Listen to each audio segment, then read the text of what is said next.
നിങ്ങൾ എപ്പോഴെങ്കിലും ചിന്തിച്ചിട്ടുണ്ടോ തിയേറ്ററിൽ പോകുമ്പോൾ പോപ്കോണിന് ചെറിയ പാക്കറ്റ് 100 രൂപയ്ക്കും മീഡിയം പാക്കറ്റ് 150 രൂപയും വലിയ പാക്കറ്റിന് 200 രൂപയും കൊടുത്തിരിക്കുന്നത് എന്തുകൊണ്ടെന്ന്? വെറും 20 രൂപയുടെ വ്യത്യാസത്തിൽ വലിയ പാക്കറ്റ് എടുക്കാൻ നിങ്ങൾ തീരുമാനിക്കുന്നത് നിങ്ങളുടെ മിടുക്കല്ല, അത് ആ കമ്പനിയുടെ പ്രൈസിംഗ് സ്ട്രാറ്റജിയാണ്.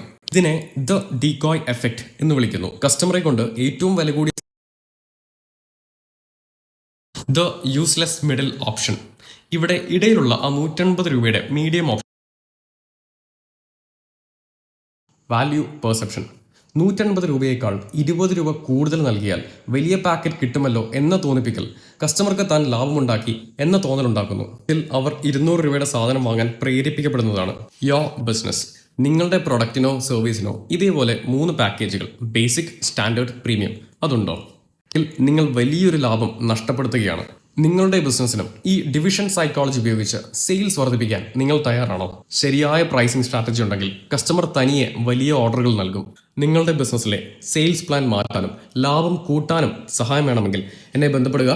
പ്ലാൻ എന്നെനിക്ക് കമന്റ് ചെയ്യൂ, നമുക്ക് സംസാരിക്കാം.